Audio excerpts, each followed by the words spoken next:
Бишкек Бонивор. Ушул күндөн тартып Борбордук Азия өз келечегин өзү чечет.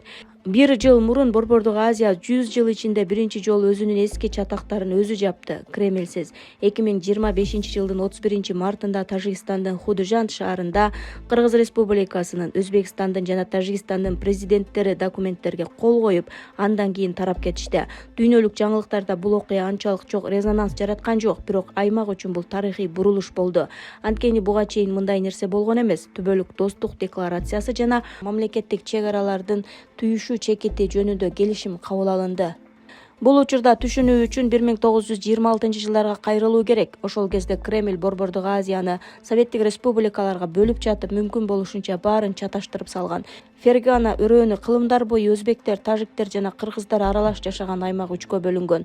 Анклавдар пайда болгон. Бир мамлекеттин аймагы экинчи мамлекеттин ичинде калган жерлер. Кыргыз Республикасынын аймагындагы суу сактагыч өзбек пахтасын сугарган. Өзбекстандагы бир шаардан экинчисине барчу жол Тажик аймагынан өтчү. Илгертен бир эле колдонуп келген жайыттар кагаз жүзүндө башка элге өтүп кеткен. Бул жөн эле башаламандык эмес эле, бул эсептелген система болчу. Элдер бири-бири менен талашып турса, көз карандысыздык жөнүндө ойлонууга мүмкүнчүлүк болбойт. Ал эми чоң чатак чыкса, Кремль келип чечип берет. Албетте бекер эмес. Советтер Союзу кулагандан кийин да бул схема жоголгон жок. 1990 жылы Ошто кыргыздар менен өзбектер кагылышып, жүздөгөн адамдар каза болуп, армия киргизилген. 2010 жылы ошол эле жерде кайрадан кагылышуулар болуп, 400дөн ашык адам курман болуп, кварталдар өрттөнүп, 400 миңдей адам качканга айланган. 2021-22 жылдары Кыргыз Республикасы менен Тажикстан артиллерия жана дрондорду колдонуп кагылышып, 100дөн ашык адам каза болуп, 140 миңдей адам эвакуацияланган. Өзбекстан менен Тажикстан дээрлик 20 жыл жабык чек ара, токтогон подъездер жана газ блокадасы менен жашаган. Ар бир мындай окуя Кремль үчүн ортого түшүп тынчтык орнотом деген шылтоо болгон. Дал ошондой иштеп келген. Өзүнчө Кемпирабад маселесин айтууга болот. Кыргыз Республикасынын жана Өзбекстандын чек арасындагы суу сактагыч. Ал кыргыз жеринде жайгашкан, бирок Фергана каналын камсыздайт. Ал болбосо Өзбекстандын айыл чарбасы токтойт. Бул объекти кимге таандык экени Совет мезгилинен бери талаш болуп келген жана атайылап ачык калтырылган. 2022 жылы Жапаров Ташкент менен келишимге келүүгө аракет кылганда Кыргыз Республикасында нааразычылыктар чыккан. Эл көп учурда майда деталдарды билген эмес. Ал эми бийлик документтерди жабык эшик артында кол коюп, эмне алмашылып жатканын толук түшүндүргөн эмес. Жээктерге боз үйлөр тигилип, активисттер кармалып, 24 адам тергөө абагына түшкөн. Көп жылдык ишенбестиктин натыйжасында ар кандай компромисс чыкканчылык катары кабыл алынчу. 3 мамлекеттин чек ара түйүнү боюнча сүйлөшүүлөр 2007 жылы башталган. 18 жыл өтсө да жыйынтык чыккан эмес.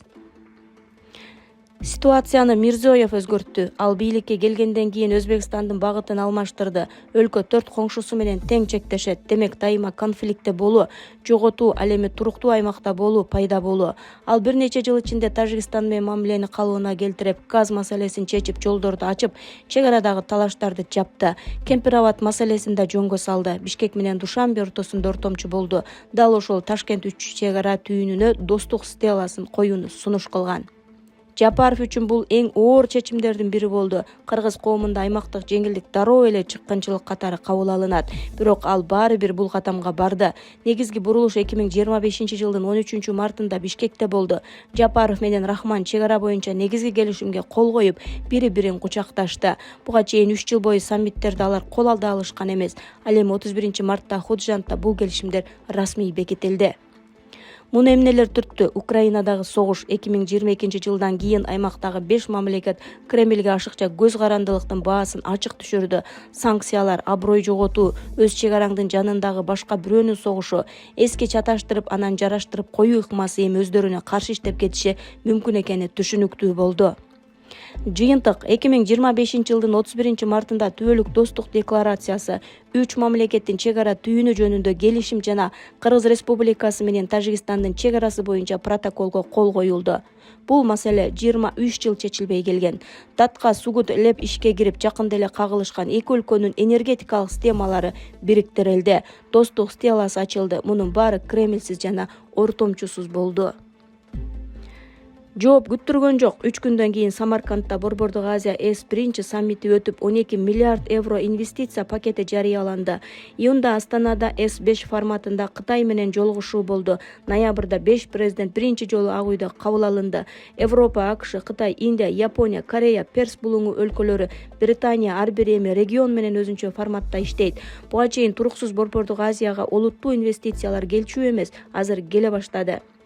Мисалы катары Кытай, Кыргыз Республикасы, Өзбекстан темир жолун алсак болот. Бул долбоор 2000-жылдардын башынан бери талкууланып келген. 25 жыл кыймылсыз турган, анткени чек арада дайыма чыңалуу болуп турганда коңшу аймак аркылуу ири инфраструктура куруу мүмкүн эмес эле. Худжантан кийин курулуш башталды. Бул Пекинден Лондонго чейинки эң кыска маршрут. Россияны айланып өтөт. Баасы болжол менен 4,7 миллиард доллар. Тоолордо узундугу 12 чакырымдан ашкан туннелдер курулат. Кремль толугу менен жоголгон жок. ЖКК экономикалык байланыштар, миграция сакталып турат. Бирок негизги нерсе өзгөрдү. Борбордук Азиядагы бөлүп башкаруу системасы иштебей калды. Кремль конфликттерди чечүүдөгү монополиясын жоготту. Ал эми аймак ЭС, АКШ, Кытай, Туркия жана башка оюнчулар менен өз алдынча саясий оюнга өттү деп жазат.